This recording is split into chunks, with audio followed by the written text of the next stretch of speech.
a battle over the border. No se mueva. Manos aquí. Manos aquí.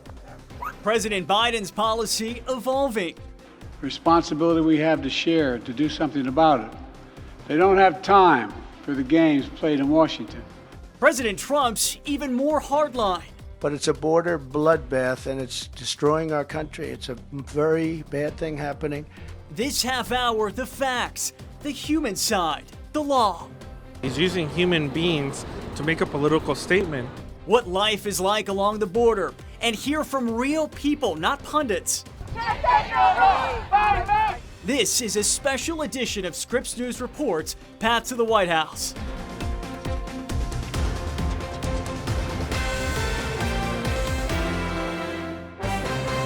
The path to the White House runs through Scripps country, and this week we're coming to you from Phoenix, home to the state's largest share of the immigration population, a place where more than 1 in 10 people are born outside the U.S. and where 1 in 3 businesses are owned by an immigrant. I'm Nick Saletti, and amid the chaos at the top of the ticket, in the next half hour, we're going to take a closer look at immigration policy and how the November election could have a big impact on immigration itself. We're also talking to voters about what their views are, and we're talking to migrants about their personal experiences and what their journeys to America have been like. But we begin in Texas right now, where border politics are proving to be pivotal. The state's Governor Greg Abbott is spending billions of dollars on the border, at times challenging the feds. Scripps News national correspondent John Moan is in an area that's become a backdrop for Republican priorities, Eagle Pass. Governor Greg Abbott has taken the idea of Texas independence and confrontation with the federal government to new levels during his tenure. None so much more of that is on display than his Operation Lone Star. That's Texas's own border security effort that has cost the state well north of $10 billion. Policy choices are causing ripples in the river. What's really happening here is that the buoys going directly in the channel are going to cause water to slow down. That's the conclusion of river scientist and Eagle Pass, Texas native Adriana Martinez, who studies the environmental effects of walls on the border, and in this case, buoys in the Rio Grande. She says they're collecting silt and creating land. Making Texas bigger, which sounds great, but is actually a violation of several international treaties, right? We're not allowed to change the flow in any significant way because of those treaties with Mexico. She says Operation Lone Star is changing the environment. As part of his effort to put a Texas brand at border security, Governor Greg Abbott has convinced lawmakers to authorize billions to deploy National Guard and state troopers from El Paso to Brownsville, unfurl miles and miles of barbed wire on the banks of the Rio Grande, build new border walls. The new crown jewel of Operation Lone Star is an 80-acre forward operating base for Guard soldiers, and those cannonball-like buoys with razor discs in the river to block migrant crossings. The reality is that they've basically made it a dead zone for anyone to attend the river on the American side in Eagle Pass, Texas. Canoe and kayak outfitter Jesse Fuentes says the security program blocks access from a public resource. To request my services, they have to send an email to the Texas Military Department. The main launch point for canoeing, Shelby Park, now commandeered and controlled by Texas National Guard soldiers. He and others in Eagle Pass say they're growing weary of the militarization of their home. The governor has seen fit to spend all this money on stuff that doesn't work, but has he ever offered to put up pop-up ERs or more EMTs or given you more ambulances or the ability to have more overtime for your first responders? Inland in Kinney County, law enforcement likes the governor's border spending.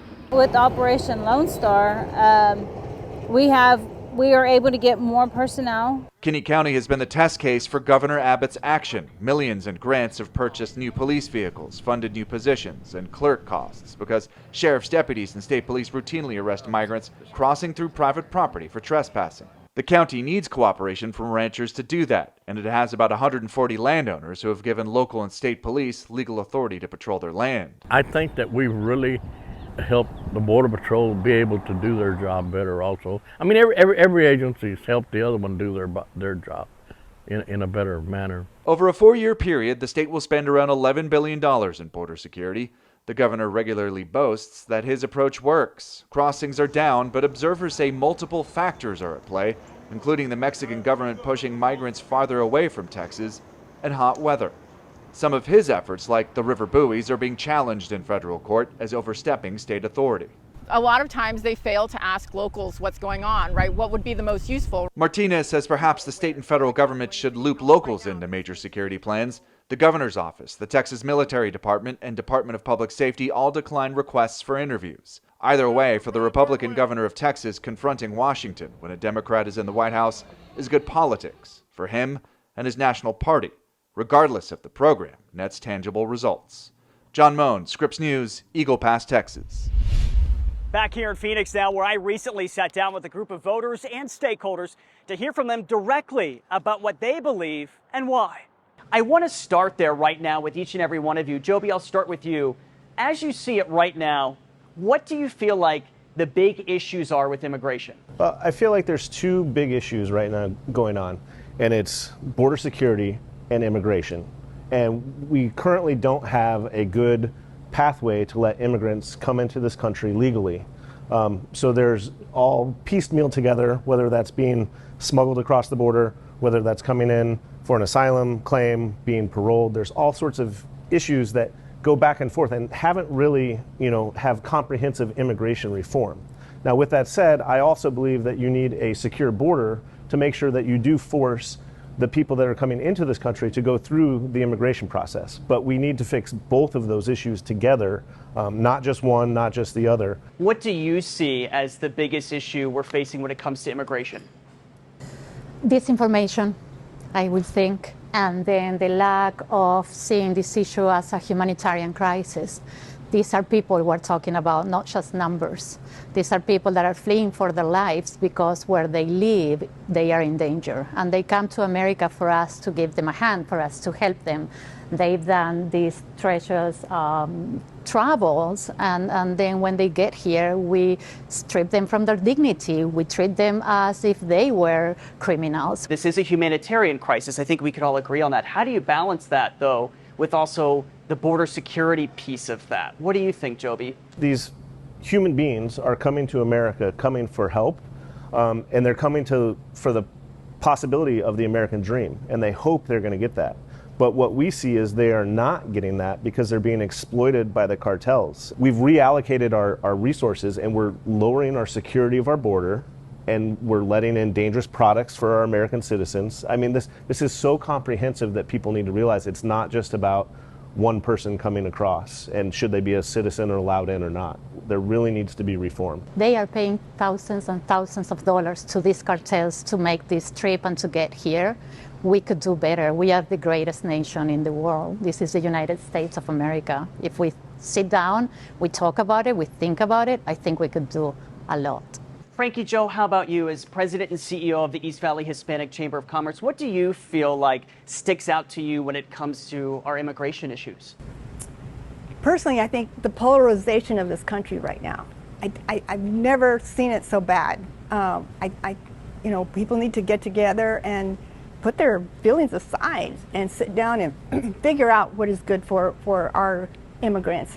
I think the legal immigration is bad. It's cumbersome for our immigrants. It takes a long time to try to get a visa or your documentation. So that is a big hindrance to our community or to the immigrants coming into this country. My clients are asylum seekers. They're coming here for the American dream. They're fleeing persecution, and we have a duty to protect these people, and by and large, I think the system works. I think that our government has very good systems in place to root out the criminals who are coming here and the people that are trying to game the asylum system. I mean, if someone doesn't have a valid asylum claim, they are found to have a negative finding, and they are removed pretty quickly. For the cases where people litigate for many years an asylum claim, it's extremely hard to be granted asylum here. It's only about a 10% grant rate. With Lucha, what are you hearing from the people you serve?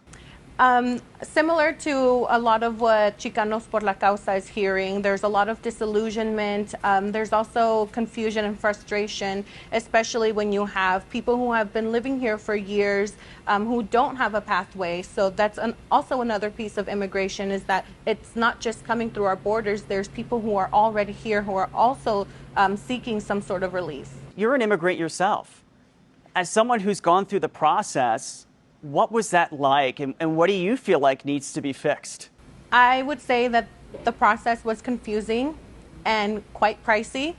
I was brought here when I was 2 years old. My family and I migrated here when I was only 2, so I lived my entire life in Phoenix. I've never moved since.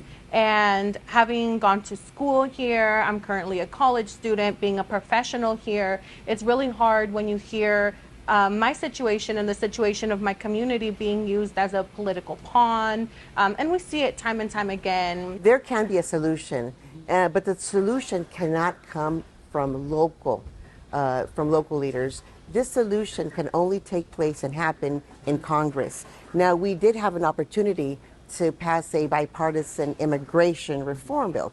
However, because of politics, it never came to fruition. So what we have to do is we need to educate our local leaders so that they can push our congressional leaders to do something about immigration. Immigration has a solution, but we need to remove the politics and the rhetoric out of it.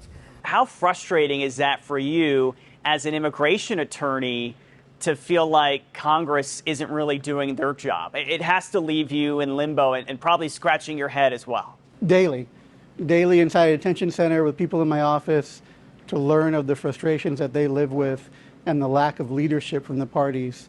My hope for immigration is that those of us who are citizens, those of us with privilege, we open our ears. We listen to those that have been living here for decades. We listen to those who are coming across the border. We hear their stories. We feel their passion for their families. We feel their passion for a better life, and we advocate. I'm sick and tired of blaming Republicans, blaming Democrats. We live in the society. We create the laws. We, as people of privilege, need to work together with the immigrant community and demand the change. Ahead, January 20th, 2025. That's the next presidential inauguration. So what is it going to mean for immigration policy?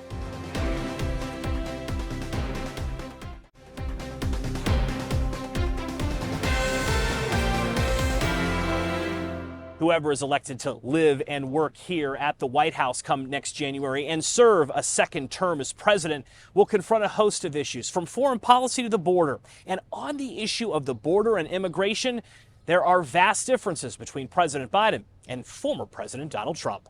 On the issue of immigration policy, President Biden has repeatedly called for a pathway to citizenship for undocumented immigrants currently living in the U.S. He recently expanded health care benefits to DACA recipients. DACA is the program that gives immigrants who came to the U.S. illegally as children some protections. And President Biden in recent weeks has made it easier for immigrants married to U.S. citizens to qualify for citizenship. Meanwhile, former President Trump tried to end DACA as president. He has called for mass deportations for those here illegally. Trump has also called for an end to automatic citizenship for children born here from immigrant parents, and he opposes increasing refugee numbers to assist those from other countries. Trump did, however, in recent weeks call for graduates of U.S. colleges to have an easier path to get a green card. Of course, you can't discuss immigration without talking about the border, and the differences are vast between President Biden and former President Trump on how to deal with illegal crossings. To protect America as a land that welcomes immigrants, we must first secure the border and secure it now. President Biden took steps earlier this year to make it harder to declare asylum, shutting down the border when there are over 2,500 daily crossings. President Biden used the same authority to issue that executive order that former President Trump used when he was president to restrict the asylum-seeking process. Former President Trump's border plan not only includes restricting asylum, but it also includes new plans to build a wall along the southern border. He hasn't ruled out sending the military to the border either. He was asked about it during an interview with Scripps News Phoenix. Would you go so far as to send down federal agents in the military to make sure that those arrests are happening? If it was necessary to protect our border, absolutely. Of course, presidents are limited in what they can do regarding immigration and border security. Experts have said comprehensive reform can only come from Congress. The last time Congress passed major immigration reform was nearly 40 years ago. Joe St. George, Scripps News, Washington. Back here in Phoenix, about 70% of the state's immigrants live in communities near here. Their journey to America, all of them are different, but they usually share one common theme: a dream for a better life. This is what their road to America looks like. Under the cover of darkness, 3 migrants cross over from Mexico, here at the border wall just outside of Yuma. But Border Patrol agents are waiting nearby and quickly take them into custody. Just a short drive away, about 20 migrants are camping out, waiting for Border Patrol to arrive so they can begin their requests for asylum. ¿Tienes frío? Sí, mucho frío. Here is where we meet Maritza and her daughter Renata, who have built a small fire to keep warm on this chilly desert night. Maritza tells me they're fleeing gang violence in Chile. ¿Tienes miedo de que ellos te van a matar o matar a tu hija? Sí, sí, porque tú no juegas con ellos. Maritza says she was worried the gangs would kill her and her daughter. Sadly, the journey itself would be full of its own risks. Es difícil, ¿sabe? Migrar no es fácil. She tells me immigrating isn't easy. Along the way, Maritza says people posing as police in Mexico stole all of her money. The sun has just come up here at the border crossing just outside of Yuma. There are about 24 people here right now, still waiting to be processed by the Border Patrol. This is a major milestone to reach this point, but for so many of these people, the journey is just beginning. After they're apprehended, migrants are taken to the Yuma Sector Border Patrol headquarters. What happens at that point when they get apprehended? We immediately try to collect all the information, make sure that we're taking their fingerprints, we're taking their biographical information, where they're from, taking their photograph. After they're cleared and background checked, migrants are released. Many in Yuma County come here to the Regional Center for Border Health, serving as a transition center. So after leaving the Regional Center for Border Health in Somerton, migrants then board buses just like the one I'm on right now to head to Phoenix Sky Harbor, where they will be able to fly to stay with friends, stay with family as their asylum requests play out. There's a couple dozen people on this bus with me right now. And in talking to them, what I'm finding out is that although the physical journey is coming to an end soon, the emotional journey is really just beginning. Like Casimiro, a 27-year-old from Guatemala, who's eager to show me a photo of his wife and daughter, who he had to leave behind. ¿Fue difícil dejar a tu esposa? Muy difícil. But he tells me leaving his wife behind was incredibly difficult. 3 hours later, we reach Sky Harbor. ¿Cómo te sientes ya que estás aquí en el aeropuerto? ¿Cómo te sientes? Emocionante. Casimiro tells me he's excited to be one step closer to seeing his family in LA. The migrants are then escorted inside to wait for their flights. Welcome to America, everybody. Welcome, welcome. Good luck and best wishes. Good luck. As the elevator door closes, so too does this leg of the journey. ¿Cómo te sientes en el corazón? Bien, bien sensible, como que si con ganas de llorar por la felicidad, pues, porque ya se ha logrado el objetivo de estar hasta acá. So he said inside he's very happy and he almost feels like crying because he's finally made it here. Next, surges at the border. So how have police departments and fire departments been able to keep up? I'm going one-on-one with them. On the streets of San Luis, Arizona, there is a constant trickle of footsteps, and only some of them come from the 40,000 people who call this city home. On average, more than 3 million cars and 2.5 million pedestrians cross through this port of entry each year, according to city officials. We probably respond to the port of entry at least 3 to 4 times. Each day? Each day, yes. So that's a big commitment for such a small department. Mm-hmm. Correct. Which means keeping these streets safe is even tougher for first responders. There's no real gap in between the fence and our community, meaning within minutes you would have a group of 10 or 15 illegal immigrants scattered all over a residential zone. We would also have break-ins into homes. We would have people that would steal bicycles or any kind of anything that they could use to move around faster, or any area where they could conceal themselves, where they could hide. Does it take away from what you have to do here in San Luis for the citizens here? Yes, it does. Although the surges are sporadic, San Luis Fire's main concern is who's footing the bill. Somebody has to pay for it, so it's right now it's the city. And with only 3 full-time ambulances, Chief Angel Ramirez tells me this department frequently feels the strain. So is it easy for you guys to get backed up? Oh, it's really easy to get backed up, and not just that. You know, what's hard for us is that you know, we're not getting reimbursed from the federal government or from the state government. Chief Ramirez tells me right now the department is paying overtime to make sure they have at least 2 ambulances dedicated to the residents. But providing that is becoming more and more of a challenge. We have to maintain the same level of care to our residents. They deserve the best, and we continue providing that. But I can tell you, it is hard. Over the past few generations, since about 1960, the immigrant population in this country has grown about 4-fold, with about 1 million immigrants coming every year from countries in Asia and Latin America. Most Americans believe immigration on the whole is a good thing for the country. But on the flip side, most Americans are not satisfied with the level of immigration, a tally that's growing, somewhat less, but somewhat more. So where will we go over the next 4 years? That'll be up to whoever we elect this coming November. For now, in Phoenix, Nick Saletti for Scripps News Reports.